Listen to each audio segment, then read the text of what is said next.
Chapter 1. Silas Marner, Past and Present.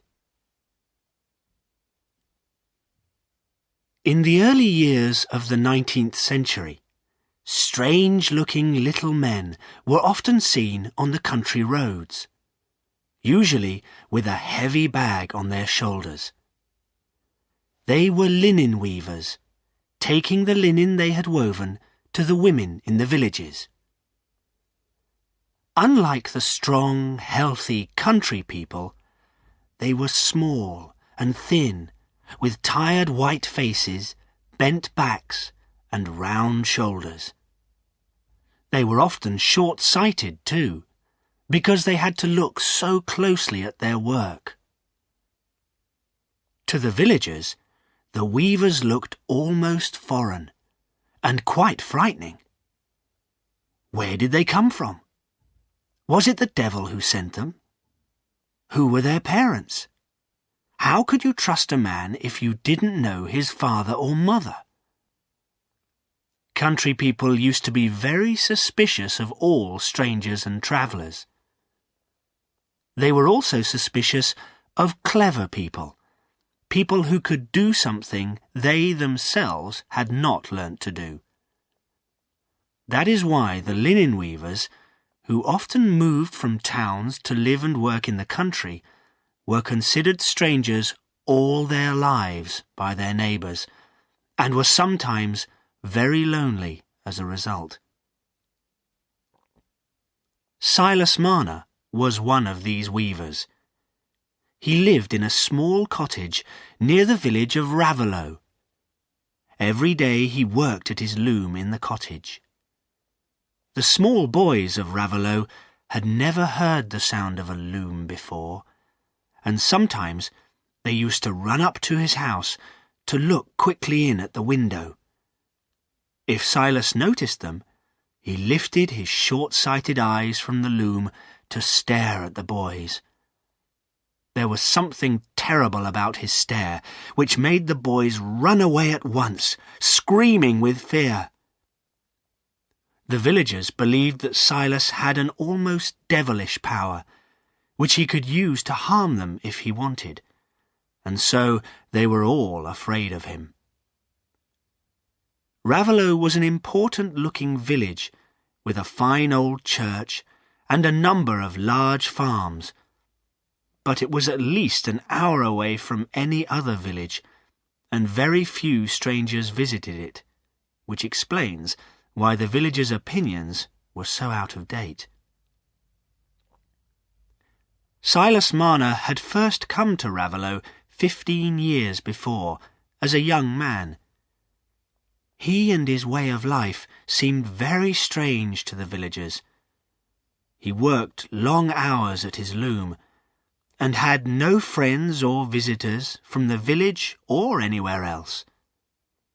He never talked to his neighbours unless it was necessary for his work, and he never looked at any of the Raveloe girls. "Who would want to marry him anyway?" the girls laughed to each other. "Marry a dead man come to life again, with that unhealthy white skin and those insect-like eyes of his?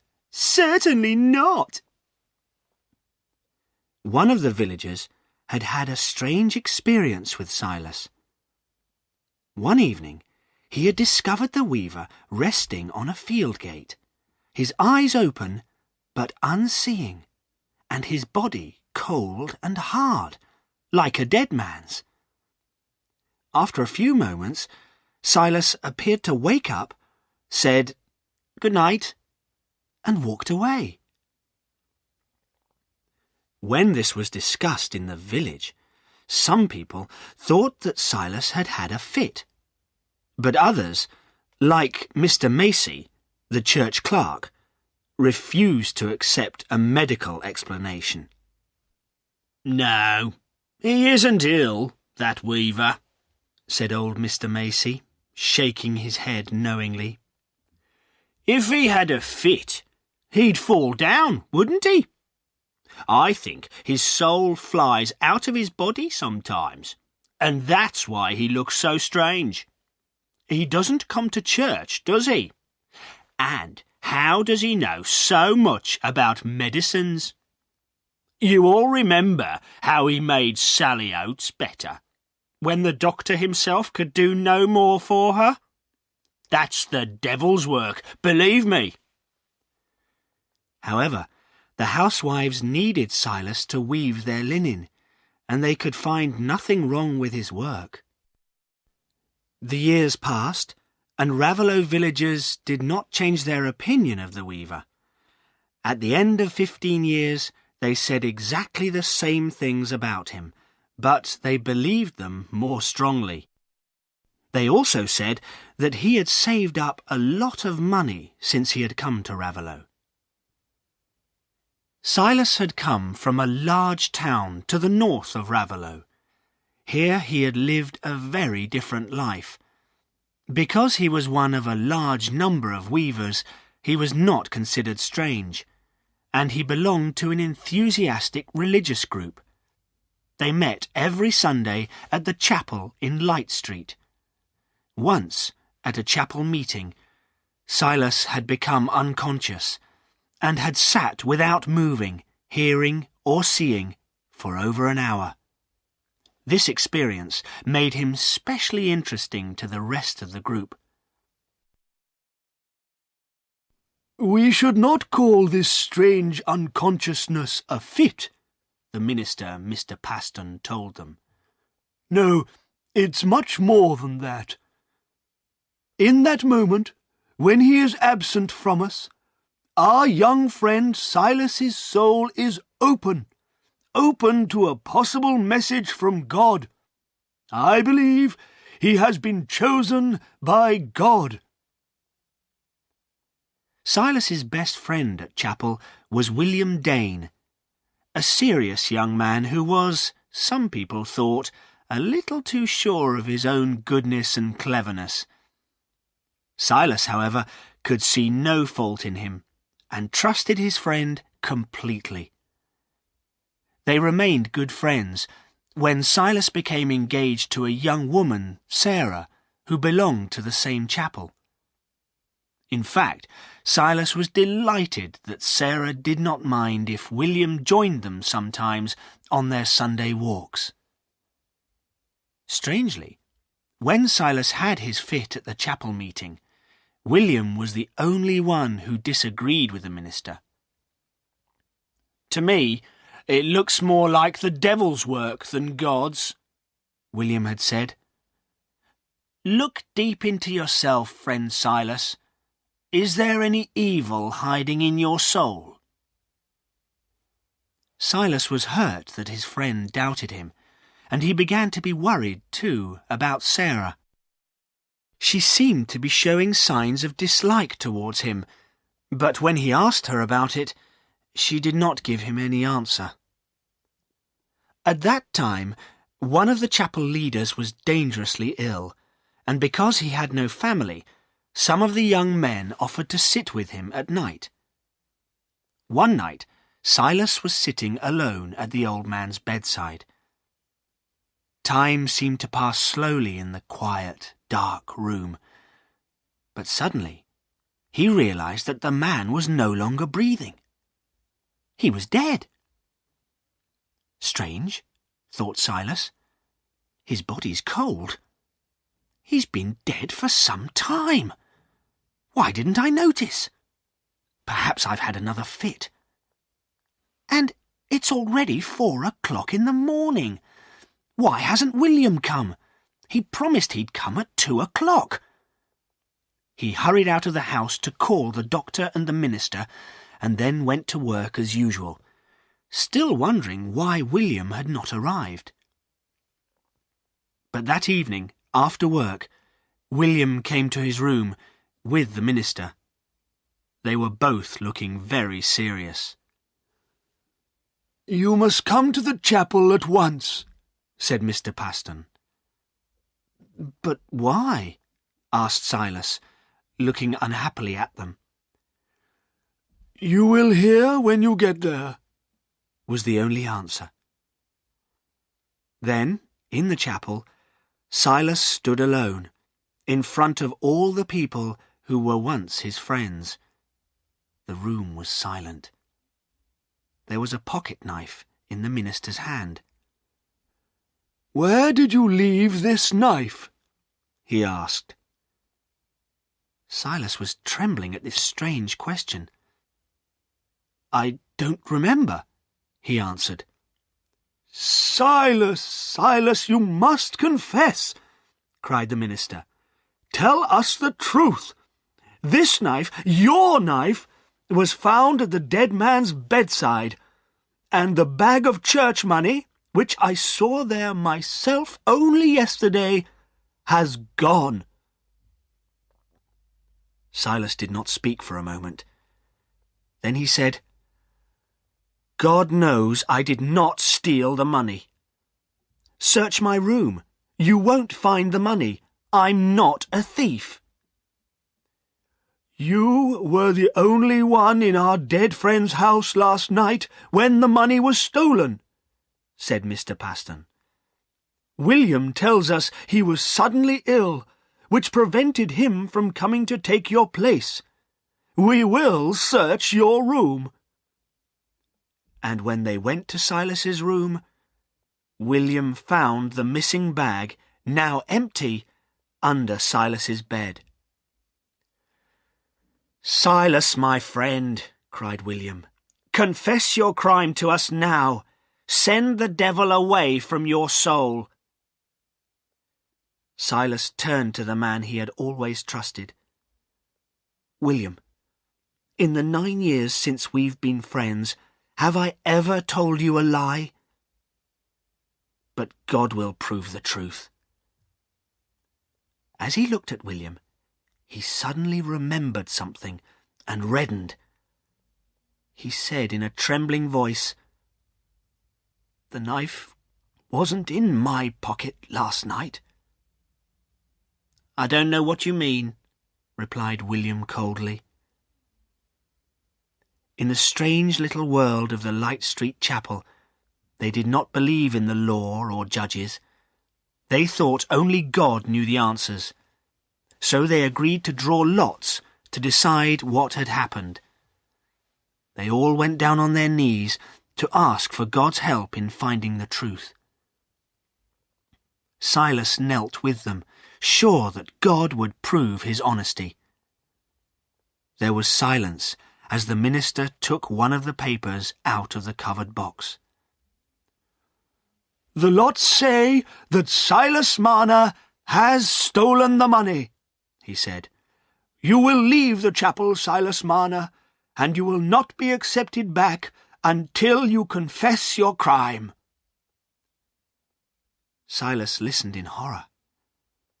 At last he walked over to William Dane and said firmly, "I lent you my knife, you know that. You stole the money while I was having a fit, and you've blamed me for it. But perhaps you'll never be punished, since there is no God who takes care of the good and punishes the bad, only a God of lies."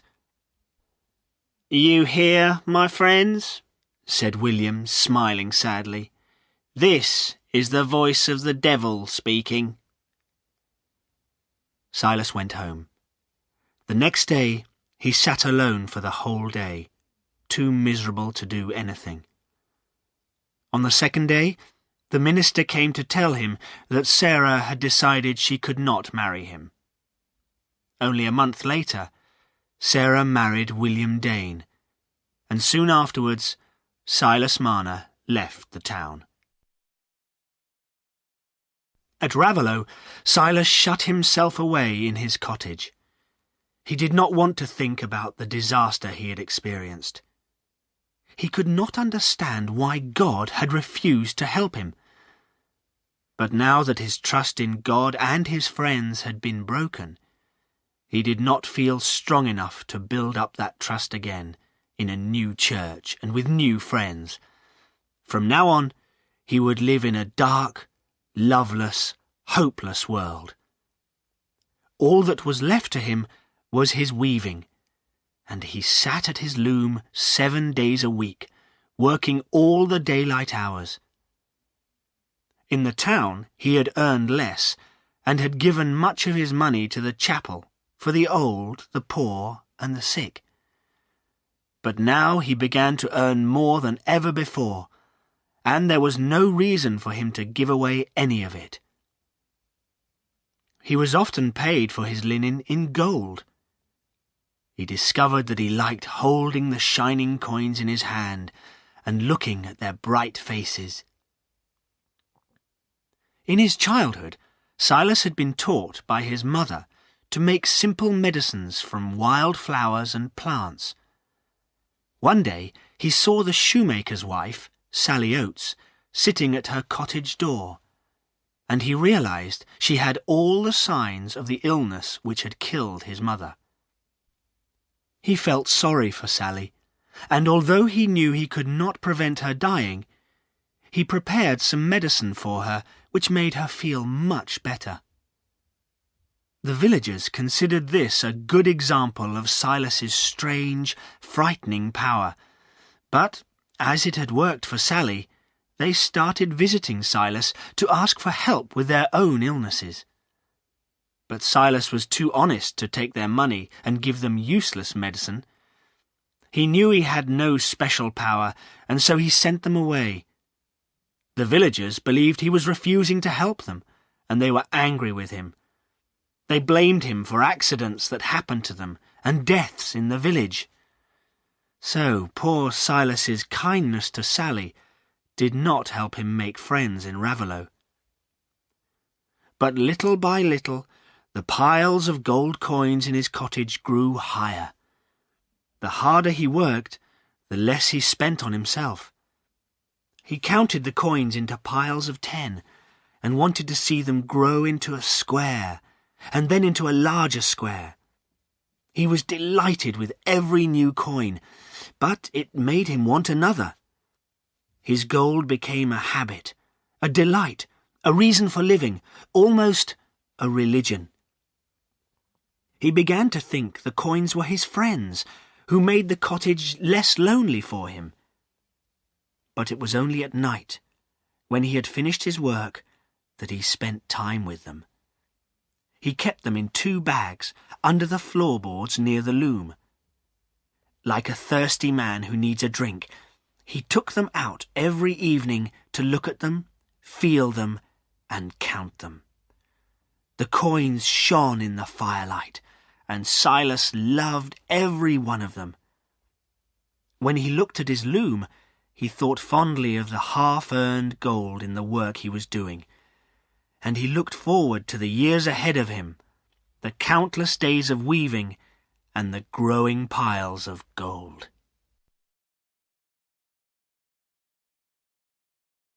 Chapter 2. Godfrey and Dunstan Cass.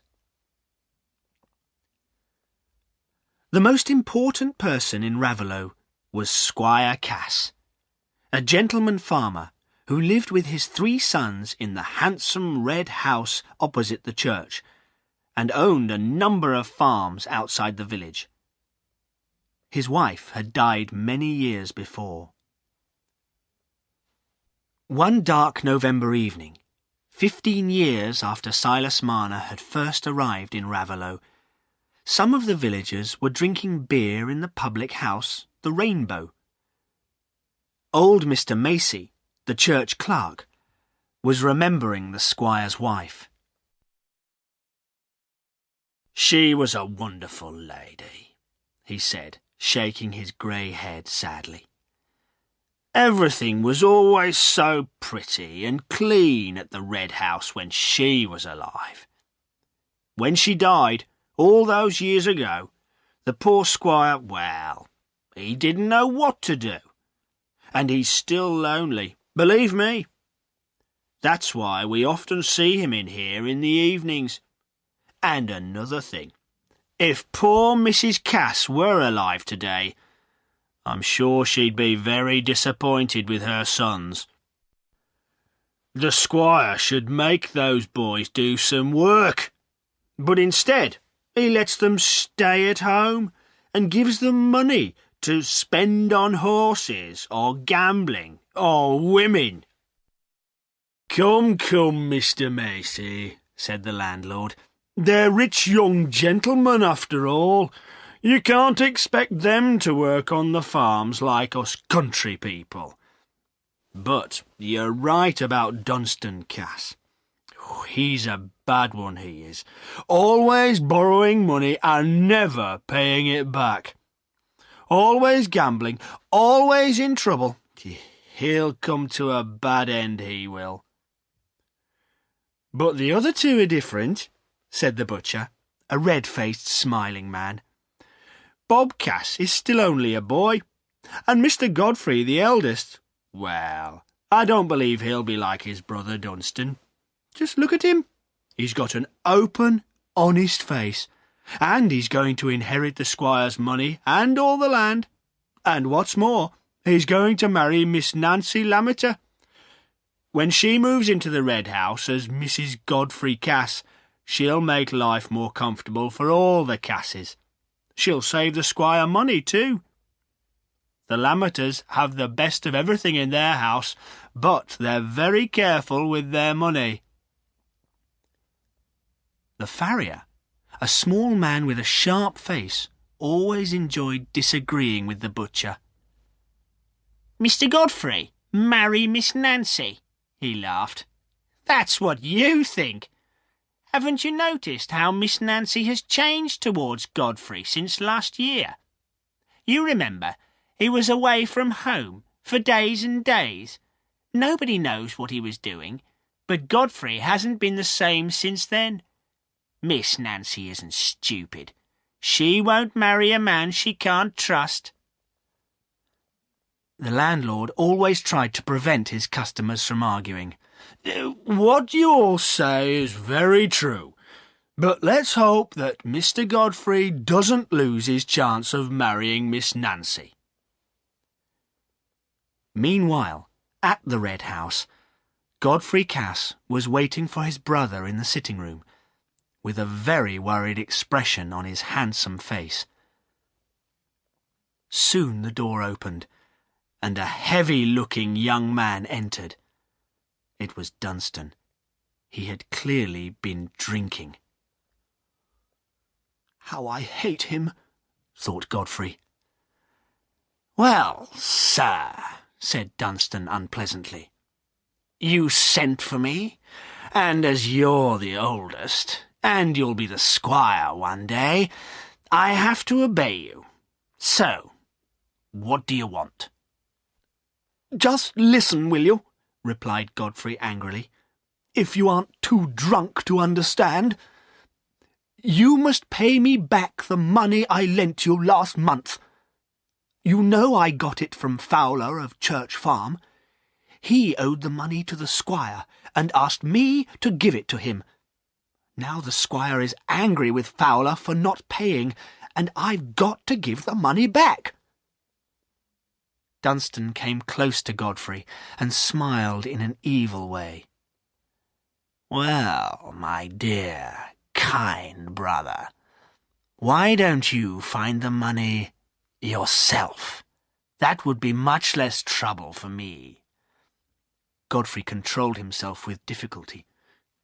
"Don't smile at me like that, or I'll hit you." "Oh, no, you won't," answered Dunstan, "because if you do, I'll tell the squire your secret. I'll tell him that his handsome eldest son fell in love with that poor girl Molly in the town and married her in a hurry. The squire'll be angry because you married her in secret, and he'll disinherit you. Then I'll get the house and land when the old man dies. But don't worry. I'm a good brother to you. I won't tell him, and you'll find the money to pay back. I know you will." "Where can I get the money from?" cried Godfrey. "I tell you, I haven't got any." "You could borrow it," said Dunstan carelessly. "Or wait, I've had a better idea. You could sell your horse. Sell Wildfire? You know how much I love that horse. Well, you could ride him to the hunt tomorrow. I know 2 or 3 men who'd be interested in buying him, and they'll be at the hunt, I'm sure. It'd be easy. No, I haven't got time to go hunting tomorrow. I'm going to Mrs. Osgood's birthday dance. Aha! Said Dunstan, laughing. And perhaps you'll see sweet Miss Nancy there, and you'll dance with her, and you'll talk of love. Be quiet! Shouted Godfrey, his face turning red. Don't speak of Miss Nancy like that, or I'll kill you. Don't get so angry, brother, answered Dunstan calmly. You've got a very good chance with her. In fact, I advise you to be nice to her. You and I know that Molly's started drinking. Well, if she drinks too much one day and dies, then you could marry Nancy. She wouldn't mind being a second wife, if she didn't know there was a first. And luckily, you've got a kind brother who'll keep your secret well. Godfrey's face was white now, and he was trembling. Look, Dunstan, I've nearly had enough of this. You can push a man too far, you know. Perhaps I'll go to the squire now and confess everything to him. He'll discover the truth one day, because Molly says she'll come and tell him. She wants everyone to know we're married. When the squire knows the truth, you won't get any more money from me. Dunstan replied lightly, Do what you like, brother. Godfrey hesitated. He knew he had fallen into Dunstan's trap when he made the mistake of marrying Molly. It was Dunstan who had introduced his brother to Molly, hoping that Godfrey would fall in love and marry her. Dunstan was clearly delighted that his evil plan had succeeded. Godfrey was now in a difficult situation. He no longer loved his young wife and could not stop thinking of Nancy Lammeter. He felt sure that with Nancy as his wife, he would not need to have secrets, and could be open and honest with everybody. But for the moment, he had to give Dunstan whatever he wanted, keep Molly happy, and lie to his father and his friends. If he told his father the truth, the situation would become impossible. The squire would disinherit him, and he would be just a poor working man for the rest of his life. And far worse than that, he would lose any hope of marrying Nancy. No, he could not accept that. He would find the money for Dunstan and wait for the situation to get better. Living with fear in his heart, the fear of being discovered, was better than living without Nancy's love. He turned to Dunstan. It's just like you to talk of selling Wildfire, the best horse I've ever had. Let me sell him for you. You know I'm good at buying and selling. I can ride him to the hunt for you tomorrow and bring you back the money. But you must decide. You lent me that money, and you'll have to pay it back to the squire. So it's your problem, not mine. Godfrey thought for a moment. All right, he said, but make sure you bring me back all the money, Dunstan. The next morning, as Dunstan was riding Wildfire out of Raveloe, he passed the old quarry. All the stone had been taken out of it, and it was no longer used. Now all that was left was a deep hole full of reddish water. Opposite the quarry was Silas Marner's cottage. Dunstan suddenly had an idea. Everybody in Raveloe talks of the weaver's money. He must have a lot hidden away in that cottage. Why doesn't Godfrey borrow some money from him and pay him back when he becomes the squire? He wondered whether to go back to the Red House at once, to tell Godfrey about this wonderful idea of his. But he did not want to miss the hunt, so he decided to continue on his way. At the hunt, he met several friends and neighbours, and before the hunt started, he managed to sell Wildfire for a good price. The money would be paid when he brought the horse to the neighbour's house later that day. Dunstan knew it would be safer to take the horse there immediately, so that he could be sure of receiving the money.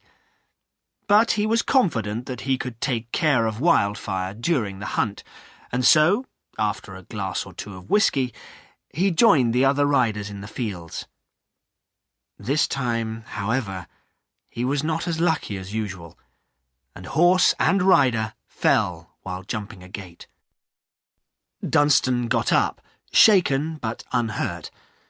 But poor Wildfire's back was broken, and in a few moments he died.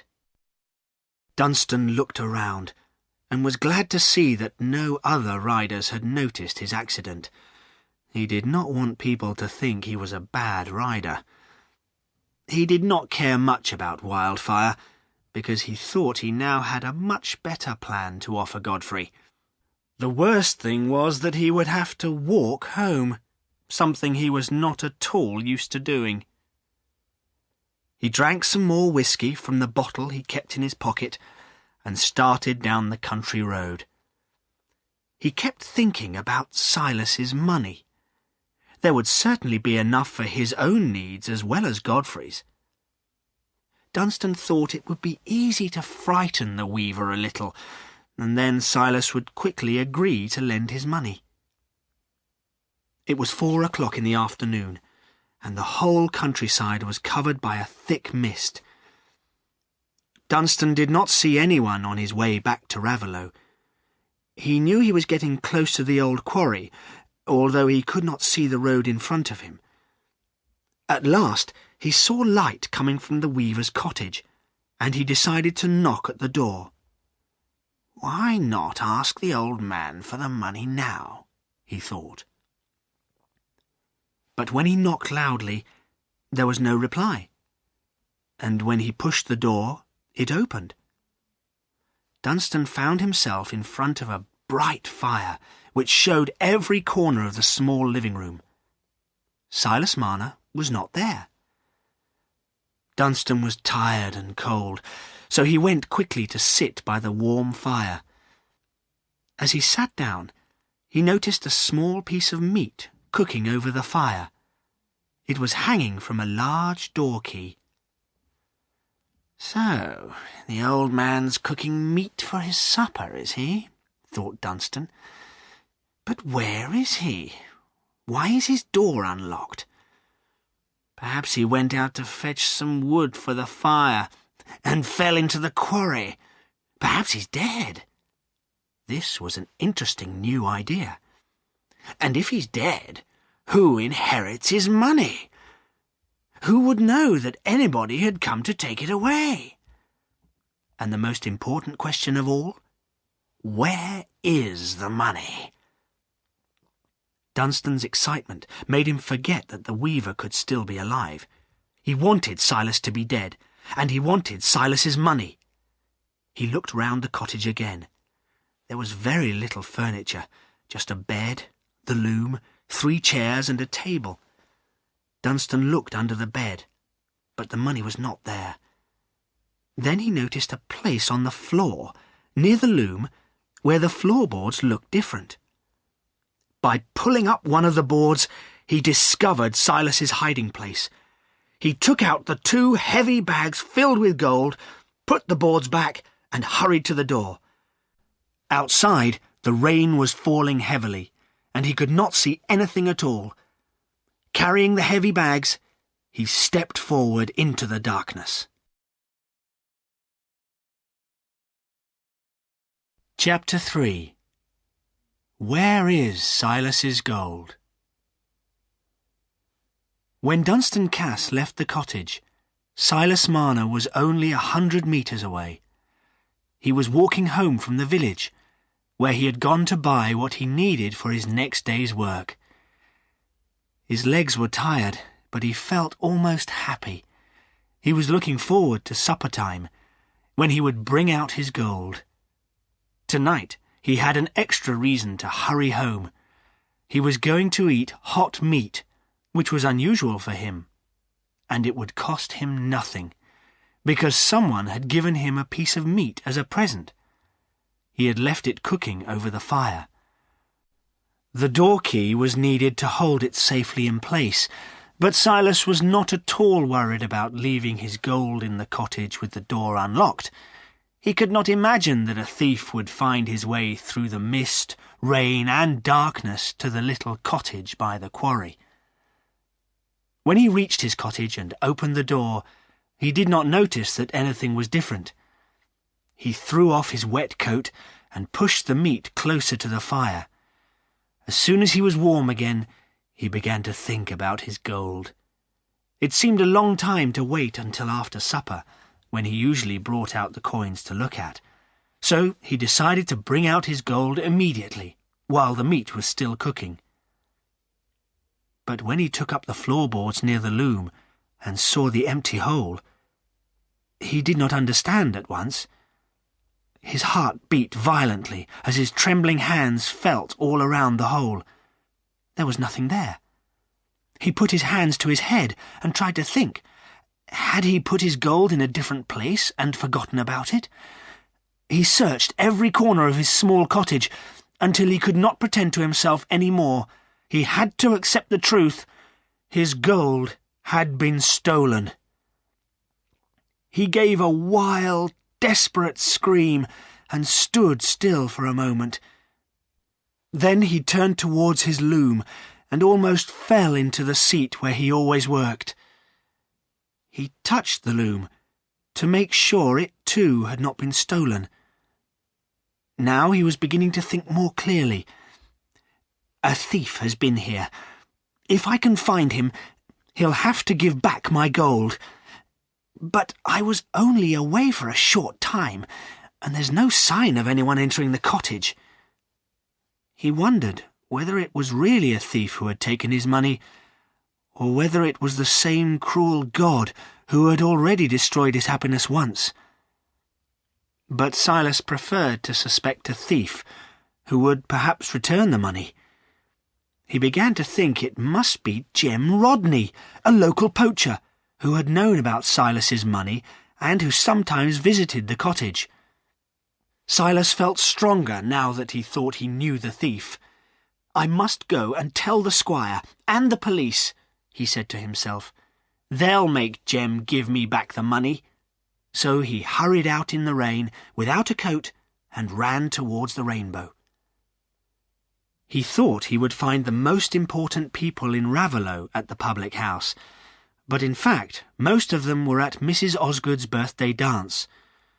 There were, however, 5 villagers at the Rainbow, enjoying an interesting conversation about ghosts while drinking their beer. "I tell you, people have seen ghosts," the butcher said. "And I'll tell you where too. Behind the church." "That's right," agreed old Mr. Macy. "You young ones aren't old enough to remember, but people have seen ghosts near the church since I was a boy. Oh, yes, it's true." The farrier laughed scornfully. "Ghosts? People imagine they see things on a dark night. You can't make me believe in ghosts. It's a question of fact. There are no ghosts." Now, began the landlord, who always tried to keep the peace. "In some ways you're all wrong, and in some ways you're all right. That's my opinion.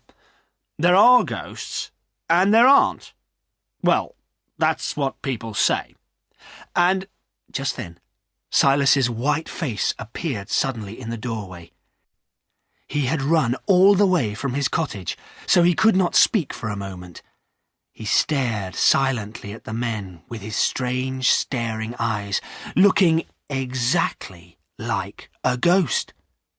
For a few minutes, nobody said anything, while Silas tried to control his breathing. Then the landlord spoke. "What do you want, Master Marner? Come, tell us." "Robbed!"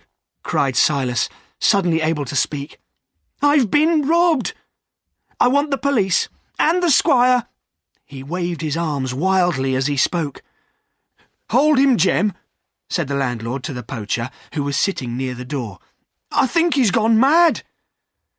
But Jem moved quickly away. "Not me," he replied. "I don't want anything to do with a ghost." "Jem Rodney!"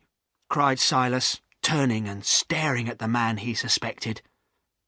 "Yes, Master Marner?" answered Jem, trembling a little.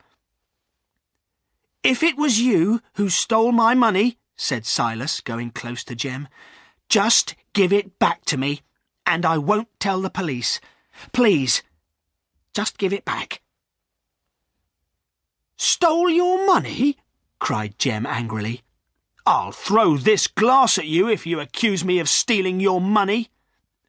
"Come now, Master Marner," said the landlord firmly, taking Silas by the arm. "You must explain what you mean if you want us to believe you. And sit down by the fire to dry your clothes. You're very wet." "That's right," said the farrier. "No more staring like a madman. That's what I thought you were at first. Not a ghost, of course." The weaver sat down in the centre of the little group of men and told his story. It felt strange but pleasant to him to talk to his neighbours and tell them his problems. The men realised at once that Silas was telling the truth. They had suspected him of working for the devil, but they knew now that the devil was no longer taking care of him.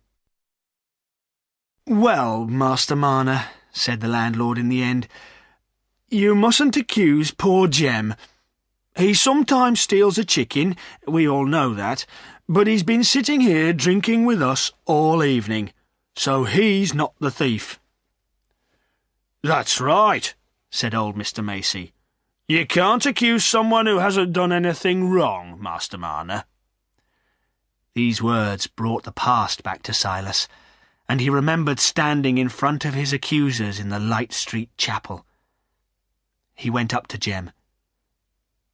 "I was wrong," he said miserably. "I'm sorry, Jem. I had no reason to accuse you. But where can my gold be?" "Perhaps some stranger came to your cottage while you were out," said the farrier. "But we must report the robbery to the police and the squire immediately." Next morning, when the whole village heard about the stolen gold, they all discussed it excitedly. A few people still did not trust Silas or believe his story. Most people, however, were suspicious of the peddler who had visited Raveloe the month before. Perhaps he had returned to hide near the quarry and steal the money when Silas left his cottage. Several villagers thought they remembered his evil-looking face and felt sure he was not honest. Silas himself remembered that the peddler had come to his cottage door recently. He hoped the peddler was indeed the thief, because the police could catch him and make him give back the money. His home seemed very empty to him without his gold, and he desperately wanted to get it back. Chapter 4. Godfrey is in trouble. Godfrey was not very surprised to find that Dunstan had not come home after his day's hunting. Perhaps he was staying the night at a public house. But when Dunstan did not return home the next day, Godfrey began to worry about Wildfire. He did not trust his brother, and wondered if Dunstan had gone away to spend the money on gambling. So he decided to go to look for him. On the road near Raveloe, he met his neighbour, John Bryce, who had arranged to buy Wildfire from Dunstan. "Well, Godfrey," said Bryce. "Did your brother tell you about the horse?" "What do you mean, John?" replied Godfrey quickly. "No, he hasn't been home yet. What's happened to my horse?" "Ah, so he was yours, was he? Dunstan told me you'd given him Wildfire. I was going to buy him, you know." "What's Dunstan done? Is Wildfire hurt?" asked Godfrey crossly. "Worse than that," answered Bryce. "I'm afraid your horse is dead. We've only just found him. Your brother rode him to the hunt, and the horse fell at a gate and broke his back. So, you haven't seen Dunstan since yesterday?" "No, and he'd better not come home now," replied Godfrey angrily. "How stupid I was to trust him with my horse." "But where can Dunstan be? I suppose he wasn't hurt, because we didn't find him near the horse." "Him," said Godfrey bitterly. "Oh, he'll be all right. He'll never be hurt. He only ever hurts other people. We'll hear of him soon enough, don't worry." Bryce said goodbye and rode away. Godfrey rode slowly back into Raveloe, thinking about what he would very soon have to do. There was no longer any escape. He must confess the whole truth to his father. For the rest of the day he planned what he would say. He would explain that he had lent Fowler's money to Dunstan, because Dunstan knew his secret. That would be the right moment to tell the squire about his secret marriage to Molly. "But he'll be very angry," thought Godfrey. "And when he's angry with people, he just wants to punish them. He won't listen or calm down. But perhaps he'll keep my secret. He's so proud of the family name, and if he disinherited me, everyone would talk about it." When he went to bed that night, Godfrey thought he had decided what to say. But when he woke up in the morning, he could not see any reason to confess to the marriage. Why should he lose the chance of marrying Nancy? Why should he tell the whole truth now, when perhaps it was not necessary? No, it would be better to go on in the same way as before. Perhaps Dunstan would stay away for a while, and then there would be no need to tell his father about Molly. "But today I'll tell the squire about the money," he thought. "He'll have to know about that." Godfrey was already in the dining room when his father arrived for breakfast. The squire sat down at the head of the table and ordered the servant to bring him some beer. "Haven't you had breakfast yet, Godfrey?" he asked. "Yes, I have, sir," replied Godfrey, "but I was waiting to speak to you." "Well, you young people have plenty of time," answered the squire. "We older ones have to do all the work." Godfrey looked straight at his father. "Sir," he said bravely, "I must tell you, something very unfortunate has happened to Wildfire." "What? Has he broken a leg? I thought you could ride better than that. Well, you can't expect me to pay for a new horse. I'm very short of money at the moment. And I'm angry with Fowler. He still hasn't paid me what he owes me. If he doesn't pay today, he'll go to prison." The squire's face was red, and he banged angrily on the table as he spoke. "It's worse than breaking a leg," continued Godfrey miserably. "Wildfire's dead, but I don't want you to buy me another horse. I just feel sorry I can't pay you. You see, sir, the truth is, I'm very sorry. Fowler did pay the money. He gave it to me, and I was stupid enough to let Dunstan have it. And he was going to sell Wildfire, and then I was going to repay you the money." The squire's face was purple now, and for a moment he could not speak. You let Dunstan have my money? Why did you give it to him? And why did he want it? Where's Dunstan now? He'll answer my questions, or leave this house. Go and fetch him at once. Dunstan hasn't come home, sir. The horse was found dead, and nobody knows where Dunstan is. Well, why did you let him have my money? Answer me, said the squire, staring angrily at Godfrey. Well, sir, I don't know, replied Godfrey, hesitating. He was not good at lying, and was not prepared for his father's questions. You don't know? The squire repeated scornfully. Well, I know why. I think you've done something wrong, and you've bribed Dunstan to keep it a secret. That's it, isn't it? The squire had made a very clever guess, and Godfrey's heart banged in sudden alarm. He was not ready to confess everything yet.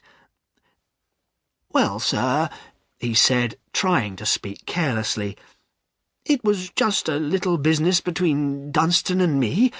You wouldn't be interested in it, you know. How old are you now? 26? asked the squire angrily. Old enough to look after your money and mine too.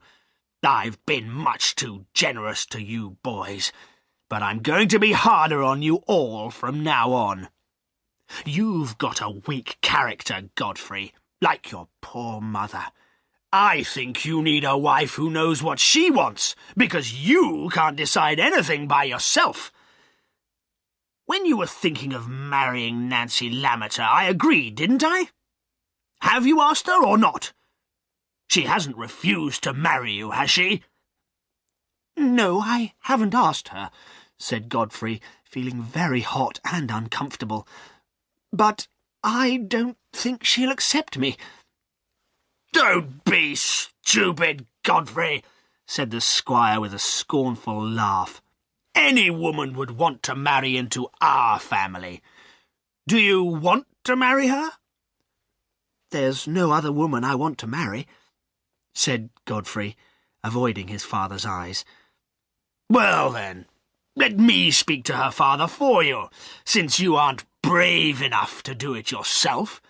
She's a pretty girl, and intelligent. No, sir, please don't say anything at the moment, said Godfrey quickly. I must ask her myself. Well, ask her then. When you marry her, you'll have to forget about horses and so on. It'll be good for you to do some serious work. You should get married soon. Please don't try to hurry things, sir, begged Godfrey. I'll do what I like, said the squire firmly. And if you don't do what I want, I'll disinherit you and you can leave the house. Now, if you know where Dunstan's hiding, I expect you do, tell him he needn't come home. He'll pay for his own food from now on. I don't know where he is, sir. Anyway, it's you who should tell him to leave home. Don't argue with me, Godfrey, said the squire, turning back to his breakfast. Just go and tell the servants to get my horse ready. Godfrey left the room. He was relieved that his father had not discovered the whole truth. However, he was a little worried that the squire would try to arrange his marriage with Nancy. While he was married to Molly, he could not marry Nancy, although it was his dearest wish. But as usual, he was waiting and hoping for some unexpected change in his situation, which would save him from any unpleasantness. Chapter 5. Silas's Neighbours. In the weeks following the robbery, the police tried hard to find the peddler, because so many people suspected him of being the thief. But there was no sign of him in any of the towns and villages round Raveloe. Nobody was surprised at Dunstan Cass's absence. Once before he had stayed away for 6 weeks and then come back. Nobody imagined he could have anything to do with the robbery. The villagers continued to discuss Silas and his lost gold, but they had no more explanations to offer.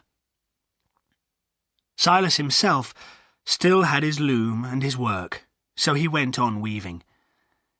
But the only thing that had made his life worth living had gone, and now he had nothing to look forward to. A lifetime of empty evenings lay ahead of him.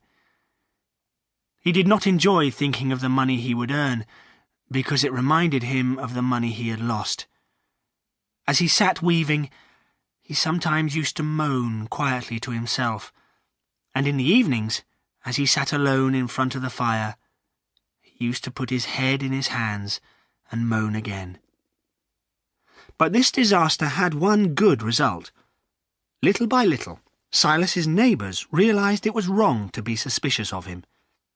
He was just a poor, simple, harmless man who needed their help.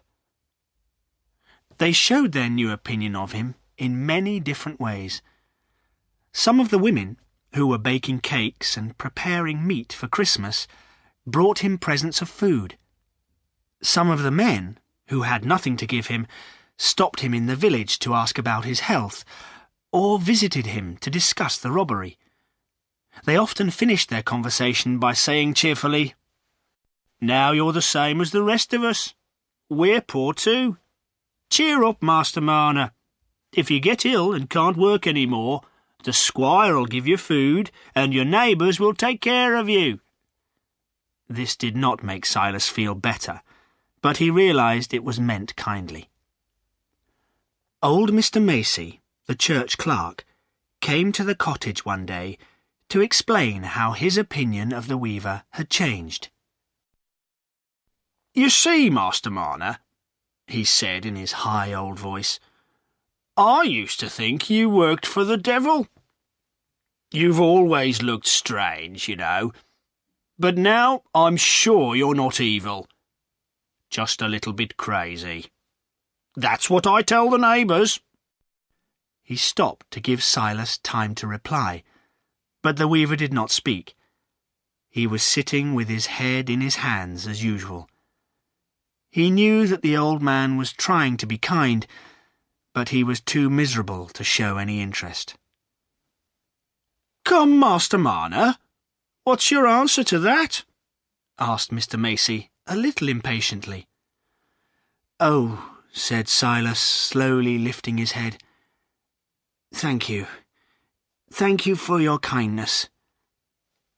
"That's all right," replied the old man, pleased. "Now, you shouldn't sit here moaning, you know. Here's my advice to you. Ask Tukey in the village to make you a Sunday suit. I don't expect you've got one. And then you can come to church with your neighbours. It'll make you feel better. You're not an old man yet, although you look like one. How old were you when you came here first? 25? "I don't remember," answered Silas, shaking his head. That evening, Mr. Macey told a number of villagers at the Rainbow, "Poor Master Marner doesn't know how old he is, and I don't suppose he knows what day of the week it is. He really is a bit crazy." Another villager, Dolly Winthrop, was also worried about Silas's absence from church. She was a large, fresh-faced woman with a sweet, patient smile, who was always busy from early morning until late at night, and who went to church herself every Sunday. She believed in helping her neighbours, and if someone in Raveloe was ill or dying, Dolly was often asked to take care of the patient. This good, sensible woman decided that Silas needed her help.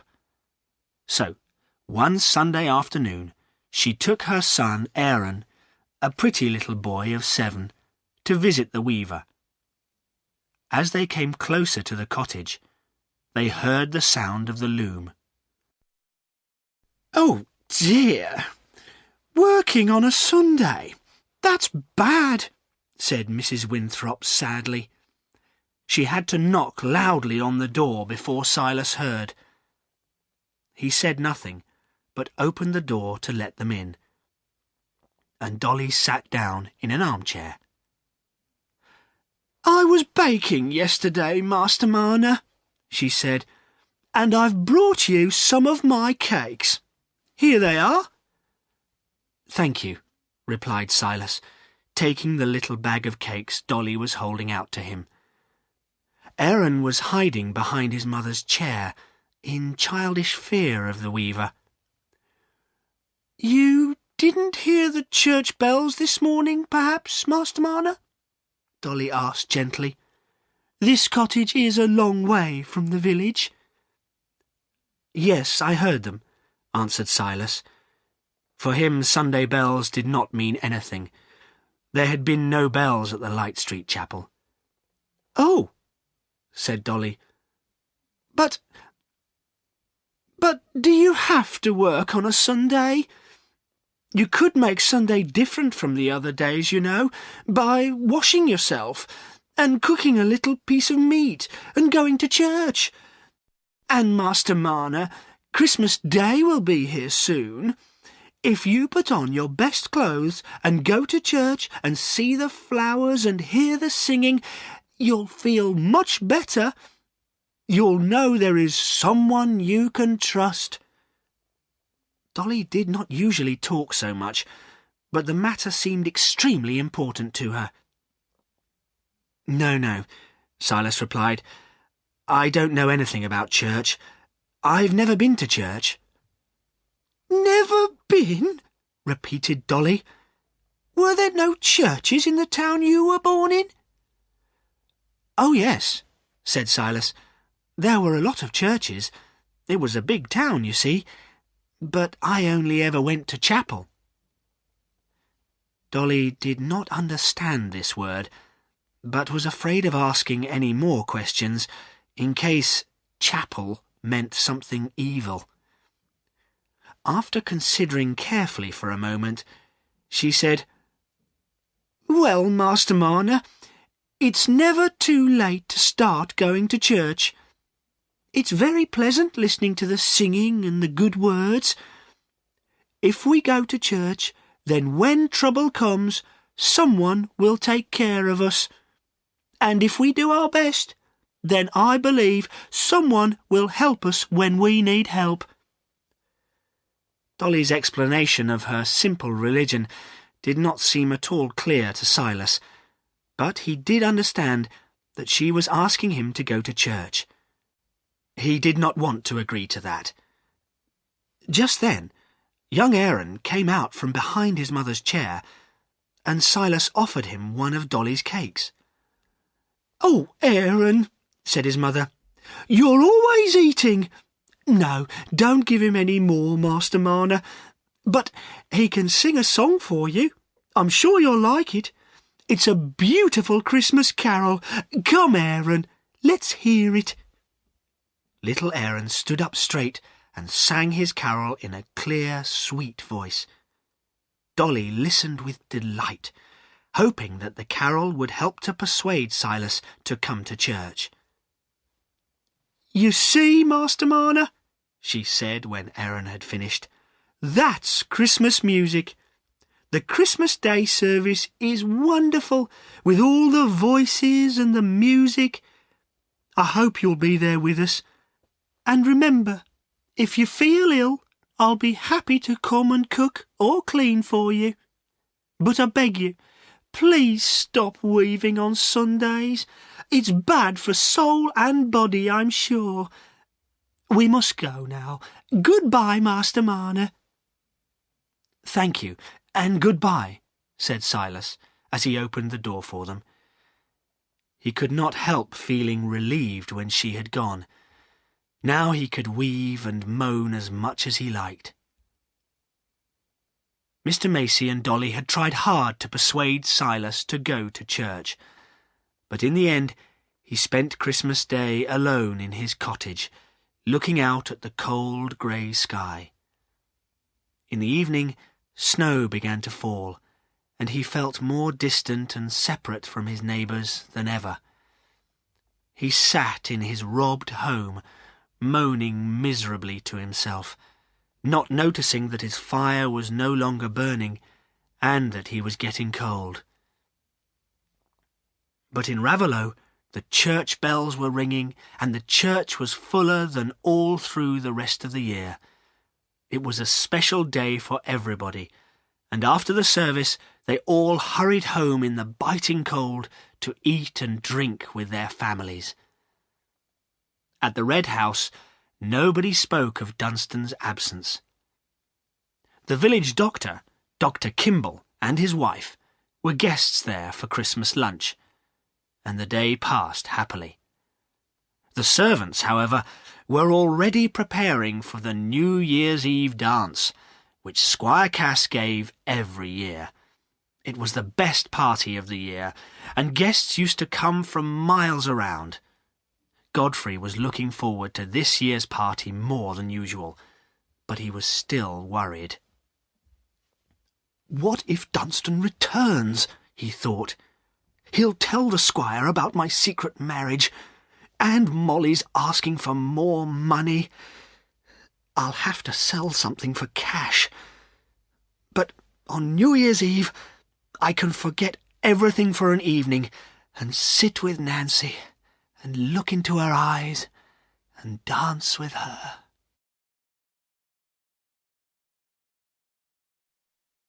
Chapter 6. The New Year's Eve Dance.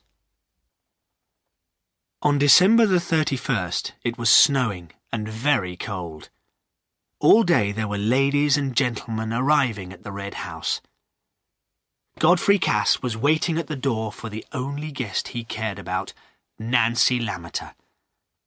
Finally she arrived, sitting behind her father on his horse, looking more beautiful than ever. Her lovely face blushed as she saw Godfrey come forward to lift her down from the horse. "Why is he waiting for me?" she thought. "I thought I made it clear to him that I'll never marry him. People say he leads a bad life, and I can't marry a man like that." But the squire appeared just then to welcome his guests, and in the excitement nobody noticed Nancy's pink face as Godfrey's strong arms lifted her down. She hurried into the house with the other ladies to change her clothes. The house was full of servants running here and there. Mrs. Kimball, who always helped the squire arrange these parties, was giving orders in a loud voice. Cooks were preparing food in the kitchens, and there was already a wonderful smell of baking in the air. Upstairs, the ladies were excitedly putting on their best dresses, while talking to each other all the time. Nancy met her aunt, Mrs. Osgood, who introduced her to some visitors of hers. The Misses Gunn were two young ladies who were not beautiful, but dressed very fashionably. Just then, Nancy's older sister, Priscilla, arrived. She was a large, cheerful girl, with a round face and a nose pink with cold.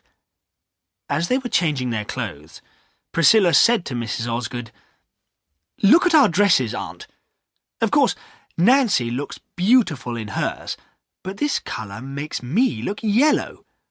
Nancy says we must wear the same dresses because we're sisters, although I'm 5 years older. I'm ugly, I know I am, but I don't mind." She turned to Mrs. Osgood's two visitors. "In my opinion, the pretty girls are useful, I'm sure you agree, to catch the men.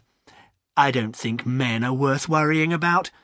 Any woman with a good father and a good home had better stay single. That's what I'm going to do anyway. We ugly girls don't need husbands." Mrs. Osgood stood up and said quickly, "My visitors and I should go downstairs now. Priscilla and Nancy, we'll see you later." And the three ladies hurried out. "Oh, really, Priscilla," cried Nancy when they were alone, "you never think before you speak. I'm sure the Misses Gunn thought you were very impolite." You almost told them they were ugly." "Did I?" asked Priscilla in surprise. "Well, that's the way I am. I always tell the truth. But I'm the ugly one. Just look at me." "Priscilla, you know I asked you to choose the dresses," replied Nancy worriedly. "I don't mind what colour I wear." "You look lovely in this colour, dear child.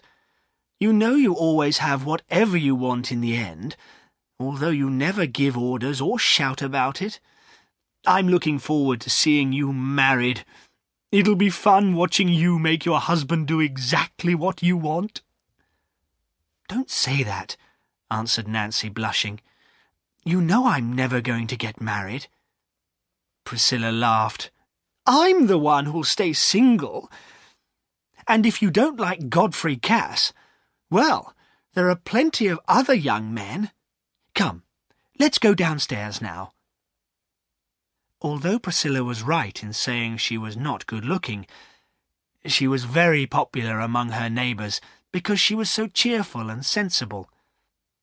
And Nancy was not only considered to be the most beautiful girl in and around Raveloe, but also one of the most intelligent.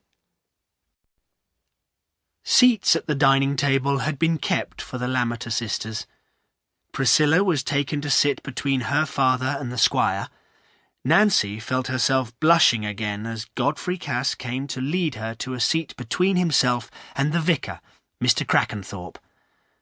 She knew that if she married Godfrey, she would one day be the most important woman in Raveloe, the squire's wife. But she repeated firmly to herself that she could not marry a man of bad character. As she sat down, the vicar, who was always polite to ladies, said with a smile, "Ah, Miss Nancy, you're looking lovely this evening. Isn't she, Godfrey?" Godfrey made no reply, and avoided looking at Nancy. There was too much he wanted to say to her. But the squire, who always enjoyed his parties and was feeling extremely cheerful, was rather impatient with his son. He thought he had better speak, if Godfrey was too shy to do it himself. "That's right," the squire said loudly. "When I look at Miss Nancy here, I think she's more beautiful than any girl I've ever seen." While they were eating and drinking, people around the table were listening with interest to the squire's words. "Perhaps Godfrey will marry Nancy after all," the vicar's wife whispered to Mrs. Osgood.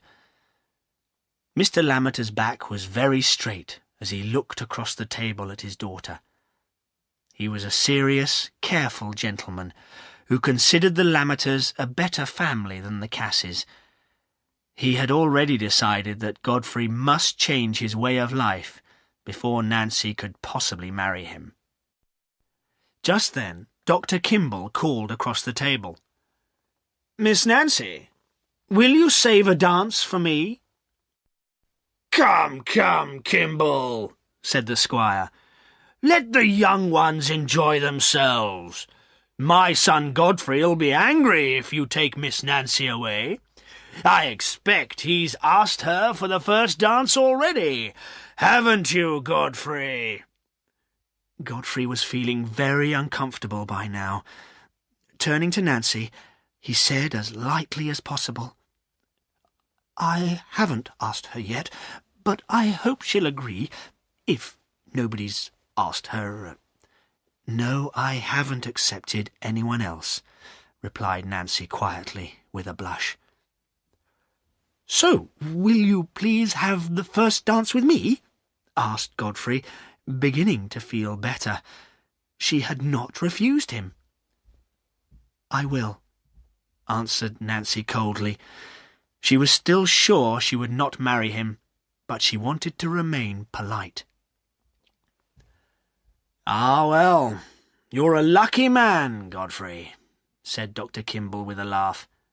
"I think I can hear the music starting now." The guests got up from the table in pairs and small groups to move into the large hall where the dancing was about to start. The small village band was already playing as the squire led the vicar's wife to the end of the hall to start the dance.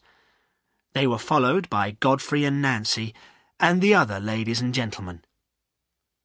As the dance went on, Godfrey felt happier and happier. Holding Nancy in his arms, he forgot all his problems. Suddenly, the squire's heavy foot stood on part of Nancy's dress, and some of the material was pulled away at the waist. Nancy asked Godfrey to take her to a quieter place, where she could repair the damage. He took her to a small room near the hall, hoping they would have a few private moments together. But Nancy sat down on the chair furthest away from him, and said coldly, "Thank you, sir. You needn't stay. I'm very sorry about taking you away from the dance." "It's not very kind of you," said Godfrey, moving close to her, "to be sorry you've danced with me." "I didn't mean that," replied Nancy, blushing prettily. "Gentlemen have so many things to enjoy. I'm sure one dance can't matter very much." "You know that isn't true. You know one dance with you means more to me than anything else in the world." Nancy was a little surprised. Godfrey had not said anything like this to her for a long time. She replied firmly, "I'm afraid I can't believe you, Mr. Godfrey." "Nancy, if I changed my life, would you think better of me? Would you like me, then?" Godfrey knew these were dangerous words, but the sudden chance of speaking to her alone made him say more than he had planned. "I'd be glad to see a good change in anybody, sir." "You're very hard, Nancy," said Godfrey bitterly. "You could help me to be better. I'm very miserable, but you don't feel anything." "I think people who behave badly don't feel anything," said Nancy sharply, forgetting to be cool and distant. Godfrey was delighted. He wanted to make her argue with him, to show him that she cared about him. But just then Priscilla hurried in, saying, "Dear child, let me look at your dress. I saw the squire step on it during the dance." "I suppose I'd better go now," Godfrey said disappointedly to Priscilla. "It doesn't matter at all to me whether you go or stay," said Priscilla impatiently, looking closely at the waist of Nancy's dress. "Do you want me to go?" Godfrey asked Nancy. "Do whatever you like," replied Nancy, trying to sound cold again. "Well, I want to stay," answered Godfrey, and sat down. Tonight he wanted to enjoy being with Nancy for as long as possible, without thinking about what would happen tomorrow. Chapter 7. Silas finds his gold. But while Godfrey Cass was managing to forget his problems by the lovely Nancy's side, his wife was walking with slow, uncertain steps along the snow-covered road to Raveloe. She was carrying her sleeping child in her arms. For some time now, she had planned to come to Raveloe on New Year's Eve. She knew that her husband would be at the centre of a happy, smiling group of friends, and she had chosen this moment to appear in front of all his family and guests at the Red House dance. "I don't care if Godfrey is ashamed of me," she thought bitterly. "I want people to know we're married." Sometimes she hated her husband, because he was still handsome and had money, while she was no longer pretty and very poor. She blamed him for her miserable life, but in her heart she knew she should blame her drinking. It had become a habit with her to spend most of the money Godfrey gave her on gin. She had a bottle in her pocket now, which she had lifted to her lips several times during her journey. It was already 7 o'clock in the evening, and there was a freezing wind. Molly did not know she was very near Raveloe. Her legs were tired, and the gin was beginning to make her feel sleepy. She thought she would rest for a while, and, still holding her child, she lay down on the snow. She did not notice that the ground was cold. In a few moments, the child woke up, crying, "Mummy!" But the mother did not seem to hear. Suddenly, as the child fell gently out of its mother's arms onto the soft snow, it noticed a bright, dancing light on the white ground.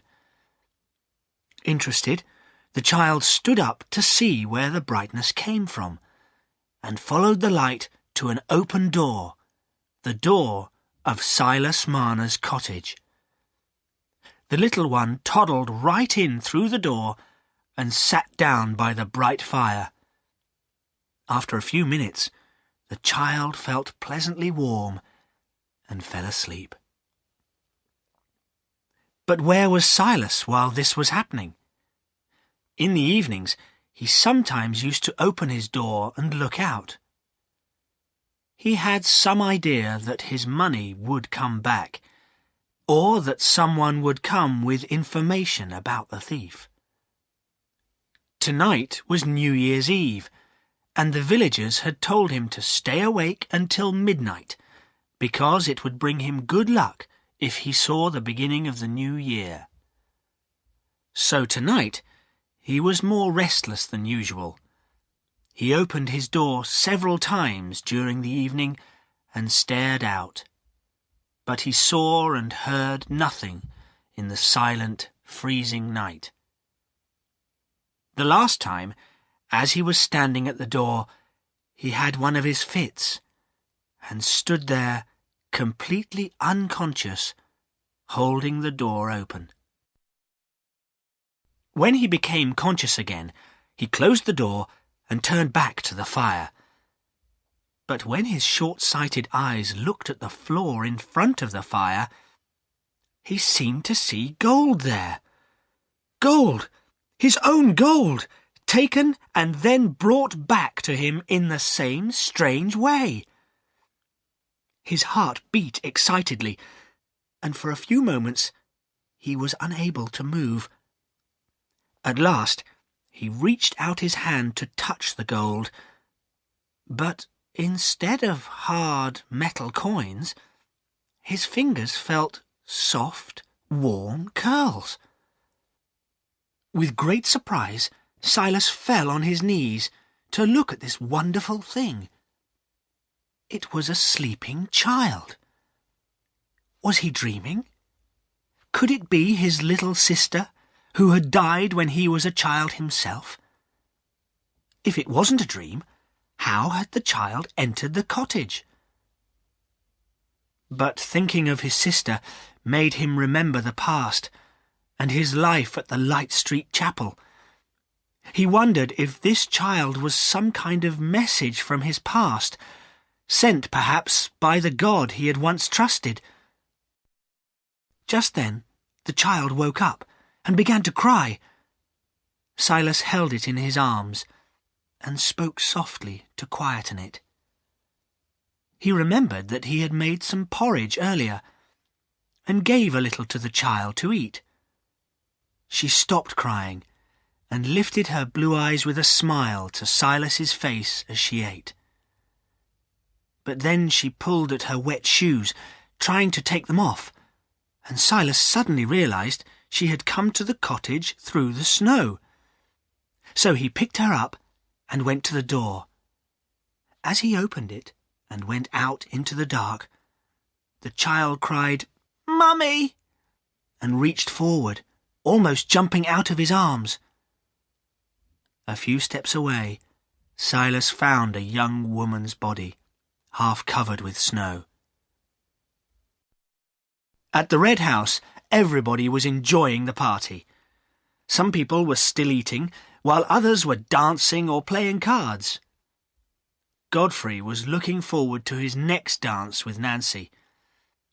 He was watching her dreamily across the room when suddenly he saw something that made his lips go white and his whole body tremble.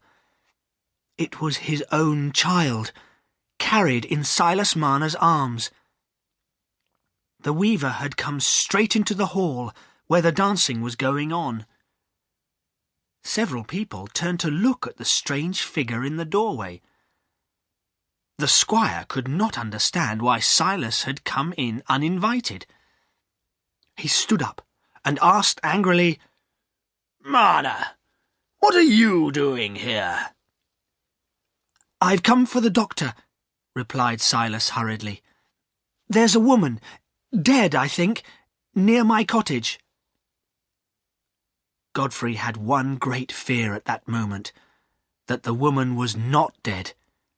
If she were his wife, and she were dead, he would be free to marry Nancy. While the squire was calling for Dr. Kimball, the ladies came closer to look at the pretty child. "Whose child is it?" one of them asked. "I don't know," replied Godfrey wildly. "Some poor woman's. She's been found in the snow, I think." "You'd better leave the poor child here with us then, Master Marner," offered Mrs. Kimball kindly. "No, I can't let it go," said Silas unexpectedly. "It's come to me. I don't know where from. I want to keep it." "Well," said Mrs. Kimball, surprised. "A single man like you? Take care of a child? Well!" But the little one was holding on to Silas and smiling up at him confidently. Dr. Kimball hurried into the hall. "Where is this poor woman? Near the old quarry? Someone had better fetch Dolly Winthrop. I'll need her to help me." "I'll go," cried Godfrey. He wanted to get away before anyone noticed his white face and shaking hands, and he needed time to think. He ran out into the night. When he and Dolly arrived at the quarry, the doctor had moved the woman into Silas's cottage, and Godfrey had to wait outside. He walked up and down in the snow for what seemed like hours. He knew he should tell the truth about the woman and the child, but he could not make himself do what he knew was right. "Is she dead?" the voice inside his head asked. "If she is, I can marry Nancy, and then I'll be good and have no more secrets. And I'll make sure the child is taken care of course." When Dr. Kimball came out of the cottage, Godfrey tried to speak calmly. "I thought I'd wait to see," he began. "Oh, there was no need for you to come. Why didn't you send one of the men to fetch Dolly? The woman's dead, I'm afraid. She's very thin and looks very poor, but she's got a wedding ring on. She'll be buried tomorrow." "I'll just have a look at her," said Godfrey quickly. "I think I saw a woman on the road yesterday with a child. Perhaps it was her." And he ran into the cottage. There, on the bed, was his unloved wife. He only looked at her for a moment, but for the rest of his life he never forgot her sad, tired face.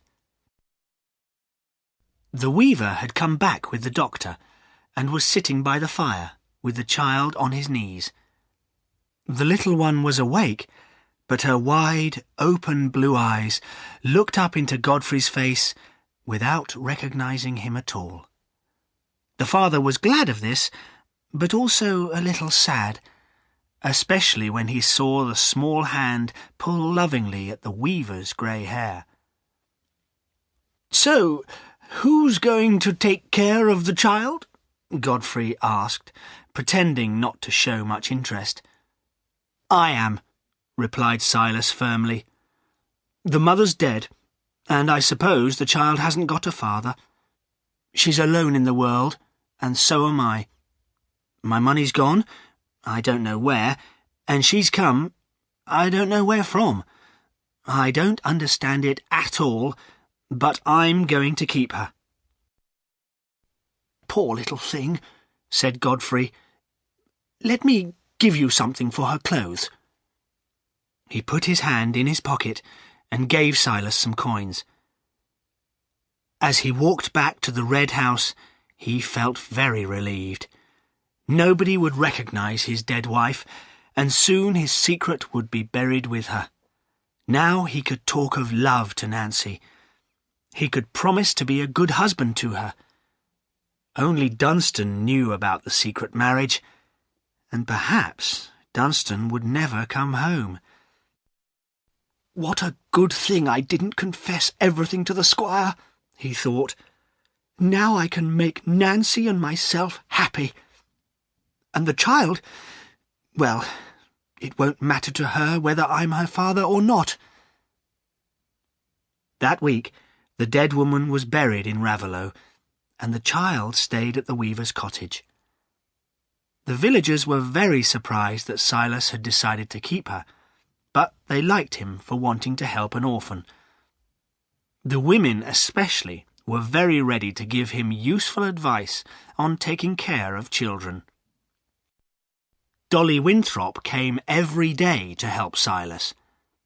"It's no trouble," she said. "I get up early, so I've got plenty of time, and I can bring you some of Aaron's old baby clothes, so you won't need to spend a lot of money on the child. I can wash her, and give her food, and—" "Yes," said Silas, hesitating. He was looking a little jealously at the baby in Dolly's arms. "That's very kind of you, but I want to do everything for her myself. I want her to be fond of me. She's my child."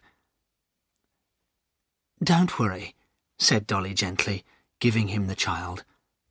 "Look, she loves you the best. See, she's smiling at you." And so Silas learnt how to take care of the little girl. He called her Eppie, which had been his little sister's name. His life was quite different now.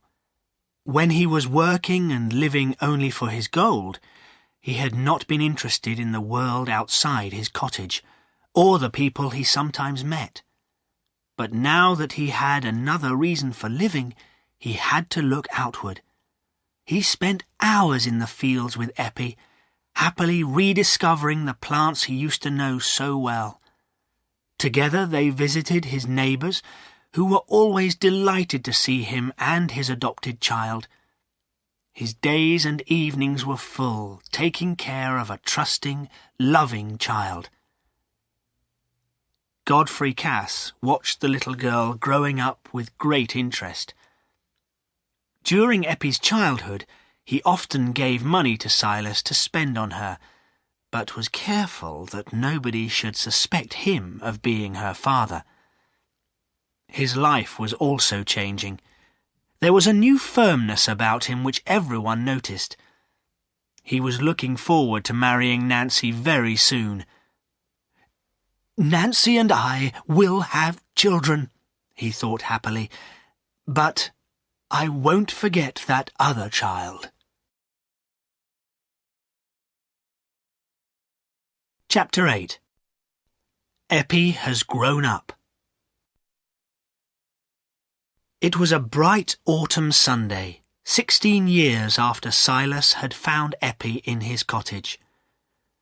The Raveloe church bells were ringing, and people were coming out of church after the morning service. First came the new squire, Godfrey Cass, looking a little heavier now, but with a straight back and a firm step. On his arm was his wife Nancy, still a pretty woman. Just behind them came Mr. Lammeter and Priscilla. They all went into the Red House. You and Priscilla will stay for tea, won't you?" Nancy asked her father. "My dear, you must ask Priscilla," replied Mr. Lammeter with a smile. "She manages me and the farm as well." "Well, it's better for your health if I manage everything, father," said Priscilla. "Then there's nothing for you to worry about. No, Nancy dear, we must go home now, but you and I can have a walk round the garden while the servants are getting the horses ready." When the sisters were alone in the garden, Priscilla said, "My dear, I'm very glad you're going to have a dairy. Making your own butter will give you something to think about all the time. You'll never be sad when you've got a dairy." And she put her arm through her sister's. "Dear Priscilla," said Nancy gratefully, "I'm only ever sad when Godfrey is. I could be happy if he could accept our life as it is. But it's more difficult for a man." "Men!" cried Priscilla impatiently.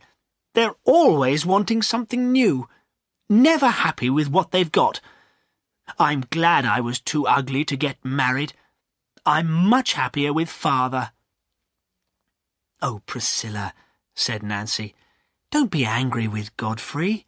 He's a very good husband. But of course he's disappointed that we haven't had children. He wanted them so much."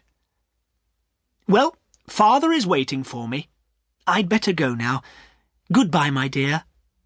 And the sisters kissed goodbye.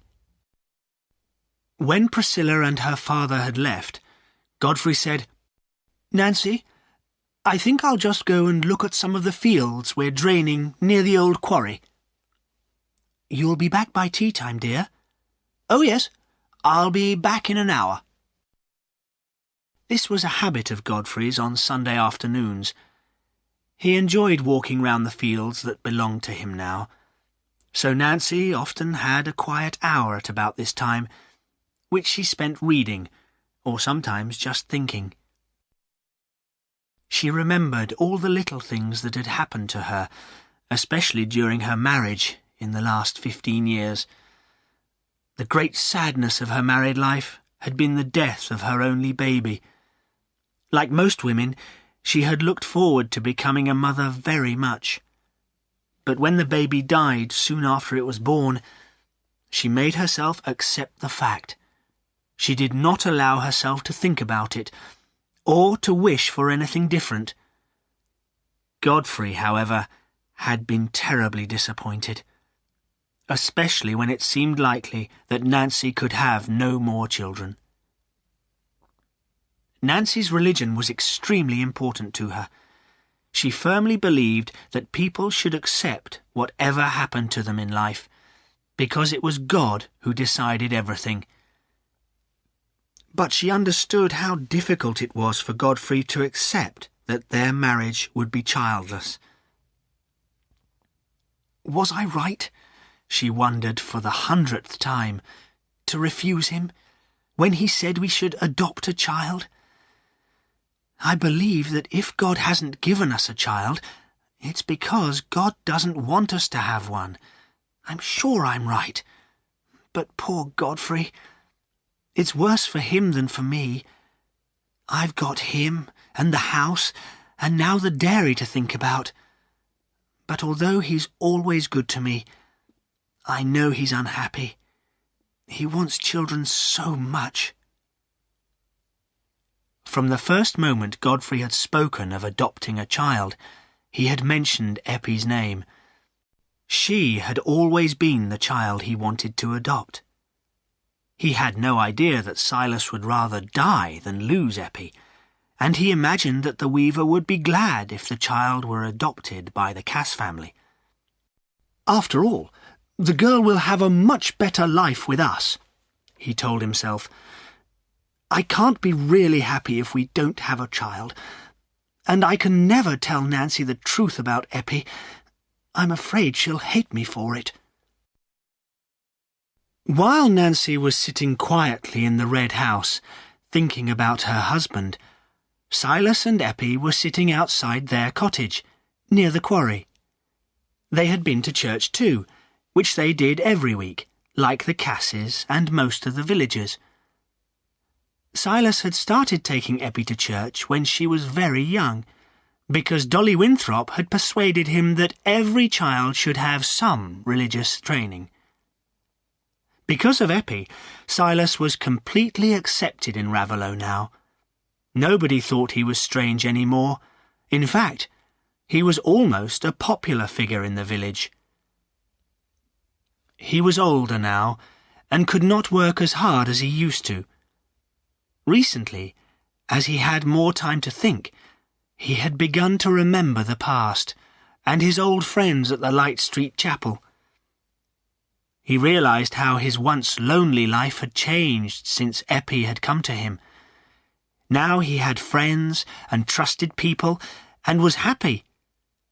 And he began to see that the God in the Raveloe church was the same God he had been so angry with the last time he had been to the chapel. It seemed to him that there had been some mistake in his past, which had thrown a dark shadow over his early life.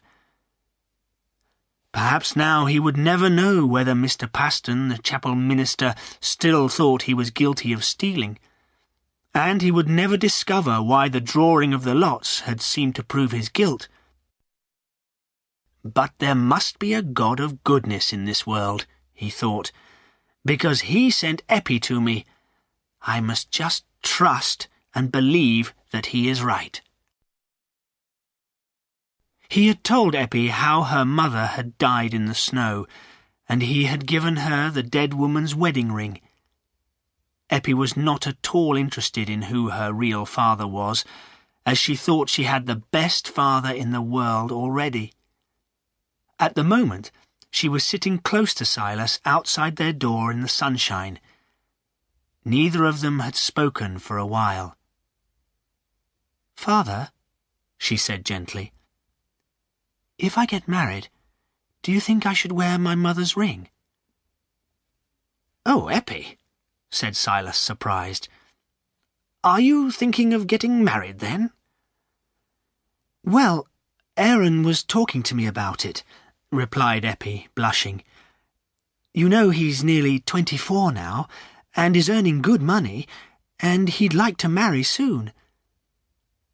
"And who would he like to marry?" asked Silas with rather a sad smile. "Why, me, of course, Daddy," said Eppie, laughing and kissing her father. "He won't want to marry anyone else." "And you'd like to marry him, would you?" asked Silas. "Yes, one day. I don't know when. Aaron says everyone's married sometime, but I told him that's not true, because you haven't ever been married, have you, Daddy?" "No, child," said Silas. "I was a lonely man before you were sent to me." "But you'll never be lonely again, Father," said Eppie lovingly. "That's what Aaron said. He doesn't want to take me away from you.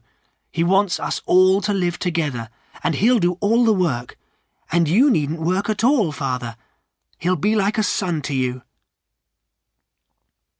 "Well, my child, you're young to be married," said Silas. "But he's a good young man. We'll ask his mother what we should do. She always gives us good advice. You see, Eppie, I'm getting older, and I'd like to think of you with a strong young husband to take care of you for the rest of your life. Yes, we'll ask Dolly Winthrop for her opinion." Chapter 9. Godfrey confesses at last. At the Red House, Nancy was waiting patiently for Godfrey to come home to tea. Suddenly, one of the servants ran into the sitting room, crying excitedly, "Madam, there are lots of people in the street. They're all running the same way, towards the quarry. Perhaps there's been an accident." "Jane, don't get so excited," replied Nancy calmly. "I expect it's nothing serious. Go and get the tea ready. Mr. Godfrey will be back soon." But secretly, She was saying to herself, "I hope nothing's happened to Godfrey." So when he came into the room, a few minutes later, she was very relieved. "My dear, I'm so thankful you've come," she said, going towards him. "I was beginning to think—" She stopped suddenly when she saw Godfrey's shaking hands and white face. She put her hand on his arm, but he did not seem to notice, and threw himself into a chair. "Sit down, Nancy," he said with difficulty. "I came back as soon as I could, to prevent anyone telling you except me. It's terrible news for me, but I'm more worried about how you will feel about it."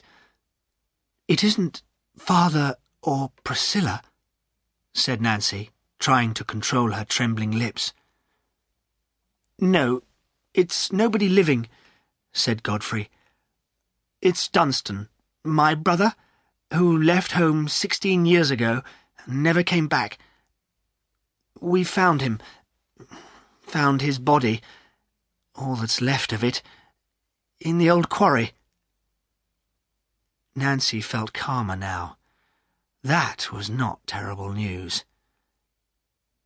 "You know the men have been draining our fields near the quarry? Well, as a result, the quarry has suddenly gone dry, and we've found him lying at the bottom. We know it's him because he's wearing his watch and his rings." Godfrey paused. It was not easy to say what came next. "Do you think he drowned himself?" asked Nancy, wondering why her husband was so shaken by the death of a brother he had never loved. "No, he fell in," replied Godfrey in a low voice. "Dunstan was the man who robbed Silas Marner. The bags of gold were found with his body." "Oh, Godfrey, I am sorry," said Nancy. She understood how ashamed her husband must be. The Casses were so proud of their family name. "I had to tell you. I couldn't keep it from you," Godfrey continued, and then stopped, looking at the ground for 2 long minutes. Nancy knew that he had something more to say. Finally, Godfrey lifted his eyes to her face and said, "Everybody's secrets are discovered sooner or later, Nancy. I've lived with a secret ever since I married you, but I'm going to confess it now. I don't want you to discover it from someone else or hear about it when I'm dead. I was weak and hesitating when I was younger. I'm going to be firm with myself now." Nancy could not speak. She stared at her husband in horror. What secret could he possibly have from her? "Nancy," said Godfrey slowly, "when I married you, I hid something from you. I was wrong not to tell you. That woman Silas Marner found dead in the snow, Eppie's mother, that poor woman was my wife. Eppie is my child." He paused, looking worriedly at Nancy. But she sat quite still, although her face looked rather white. "Perhaps you won't be able to love me any more," he said, his voice trembling a little. She was silent. "I was wrong. I know I was wrong to marry Molly and then to keep it a secret. But I loved you, Nancy. I only ever wanted to marry you." Still Nancy was silent, looking down at her hands, and Godfrey almost expected her to get up and say she would leave him and go to live with her father and sister. She was so religious and so firm in her ideas of right and wrong. But at last she lifted her eyes to his and spoke. She did not sound angry, but only sad. "Oh, Godfrey, why didn't you tell me this long ago? I didn't know Eppie was yours, and so I refused to adopt her. Of course I'd accept your child into our home. But, oh, Godfrey, how sad to think we've spent all these years with no children. Why didn't you confess the truth before we married? We could be so happy now, with a beautiful daughter who would love me as her mother. Tears were running down Nancy's face. But, Nancy, cried Godfrey, bitterly angry with himself, I couldn't tell you everything. I was in danger of losing you if I told you the truth. I don't know about that, Godfrey. I certainly never wanted to marry anyone else. But it wasn't worth doing wrong just so that you could marry me. And our marriage hasn't been as happy for you as you thought it would be. There was a sad smile on Nancy's face as she said the last words. Can you ever forgive me for what I've done, Nancy? You have only hurt me a little, Godfrey, and you've been a good husband to me for 15 years. But it's the other woman who you've hurt the most, and I don't see how you can put that right. But we can take Eppie into our home now, said Godfrey. It'll be different now that she's grown up, said Nancy, shaking her head sadly. It'll be more difficult for her to get used to us.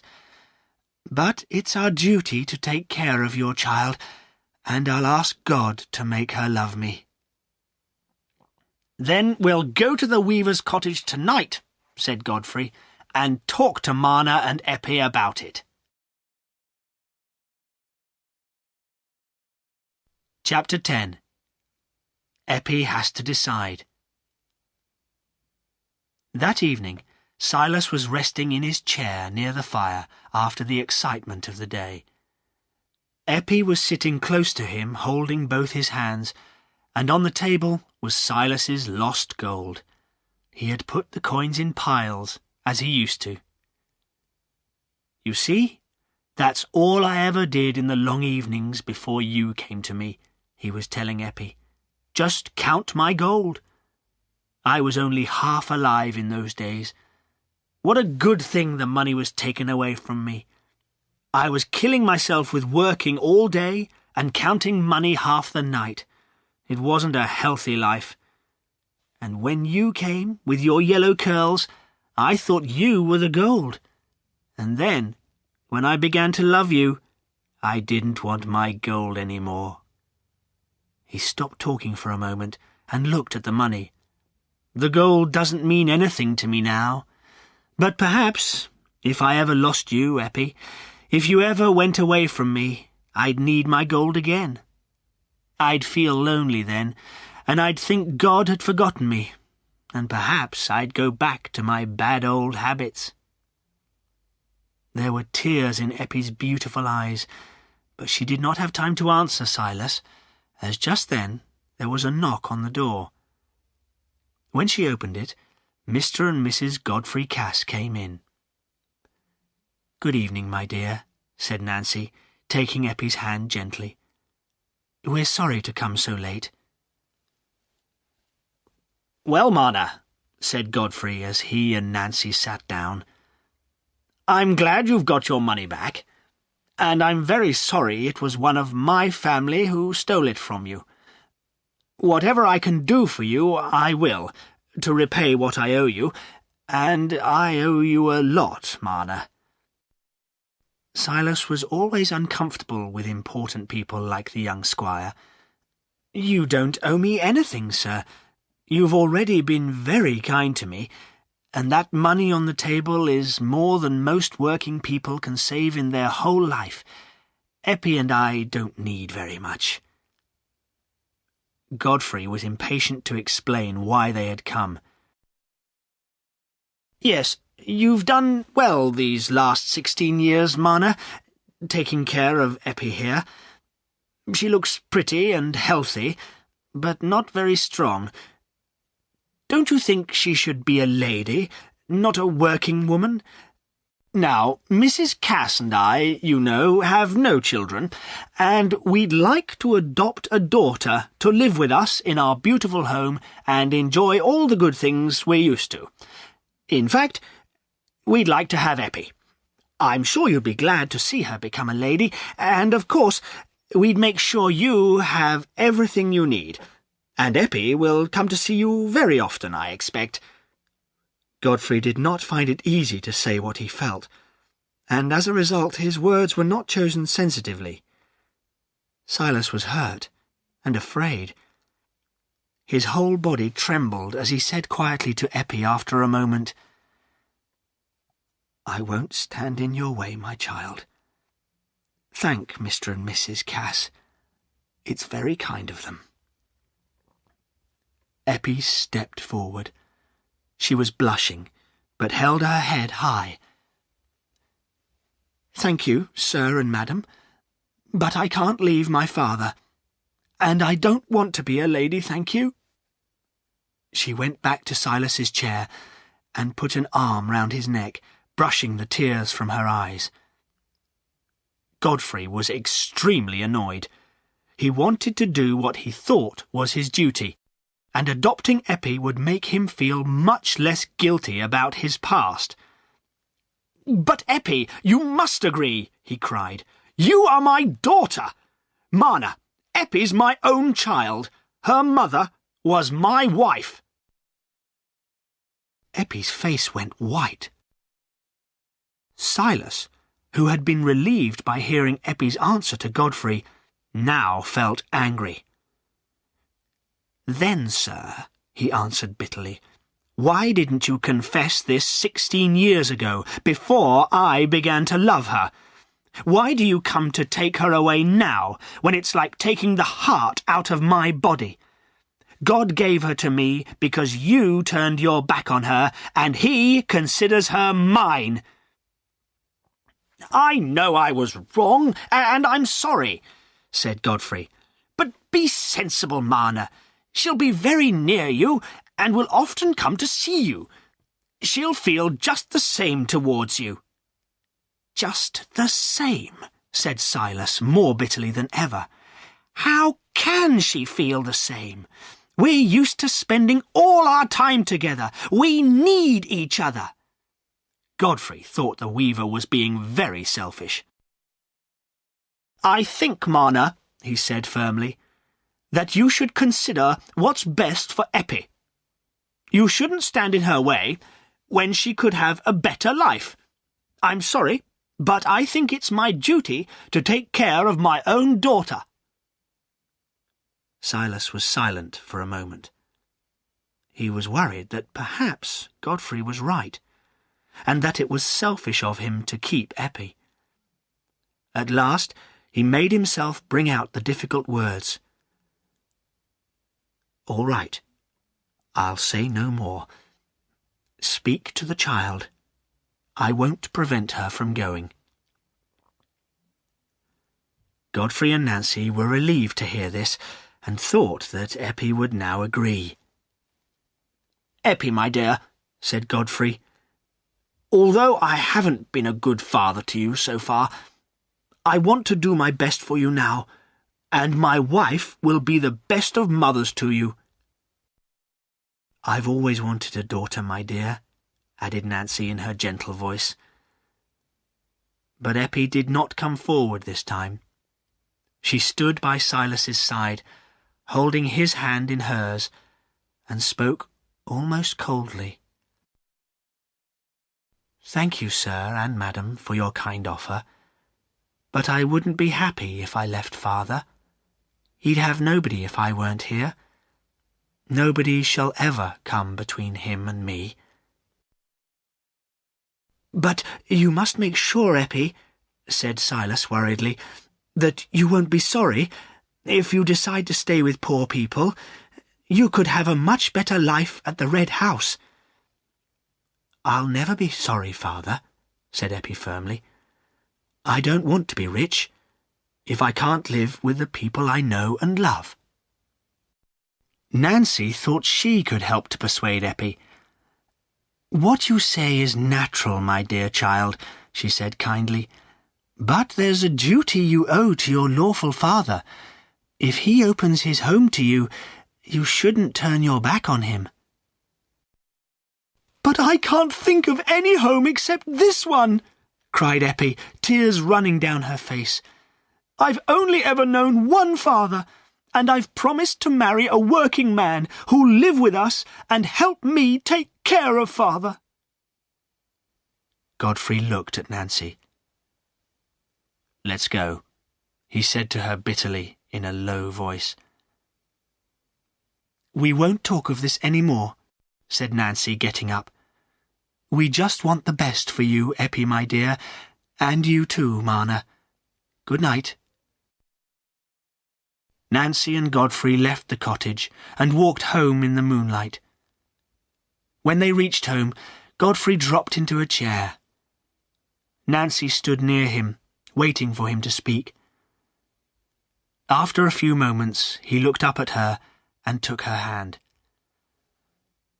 "That's ended," he said sadly. She kissed him and then said, "Yes, I'm afraid we can't hope to adopt her, if she doesn't want to come to us." "No," said Godfrey. "It's too late now. I made mistakes in the past, and I can't put them right. I wanted to be childless once, Nancy, and now I'll always be childless." He thought for a moment, and then spoke in a softer voice. "But I've got you, Nancy, and yet I've been wanting something different all the time. Perhaps from now on I'll be able to accept our life better, and we'll be happier." The following spring there was a wedding in Raveloe. The sun shone warmly as Eppie walked through the village towards the church with Silas, Aaron and Dolly. Eppie was wearing the beautiful white wedding dress she had always dreamed of, which Nancy Cass had bought for her. She was walking arm in arm with her father, Silas. "I promise nothing will change when I'm married, father," she whispered to him as they entered the church. "You know I'll never leave you." There was quite a crowd of villagers outside the church to see the wedding. Just then, Miss Priscilla Lammeter and her father drove into the village. "Look, father!" cried Priscilla. "How lucky! We're in time to see the weaver's daughter getting married. Doesn't she look lovely? I'm sorry Nancy couldn't find a pretty little orphan girl like that to take care of." "Yes, my dear," agreed Mr. Lammeter. "Now that we're all getting older, it would be good to have a young one in the family. Unfortunately, it's too late now." They went into the red house, where Nancy was waiting for them. They had come to spend the day with her, because Godfrey was away on business, and she would perhaps be lonely without him. The Casses were not going to Eppie's wedding. When the little wedding group came out of the church, the villagers and Silas's family all went to the Rainbow. There, a wonderful wedding lunch was waiting for them, which had been ordered and paid for by Godfrey Cass. "It's very generous of the young squire to pay for all this," said the landlord as he refilled the beer glasses. "Well, what would you expect?" replied old Mr. Macy sharply. "Remember, it was his own brother who stole the weaver's gold, and Mr. Godfrey has always helped Master Marner with furniture and clothes and so on since young Eppie came to the cottage. Well, it's only right to help a man like Master Marner, and I'd like you all to remember I was the first to tell you I thought Master Marner was harmless, and I was right. Now, let's drink to the health of the happy young couple." And the villagers lifted their glasses and cried, "To Eppie and Aaron!" When the meal was over and the guests had begun to return to their homes, Silas, Eppie and her new husband walked slowly back to their cottage by the quarry. It had been enlarged by Godfrey Cass's workmen and was looking lovely in the late afternoon sunshine. "Oh, father," said Eppie, "what a pretty home ours is. I think nobody could be happier than we are."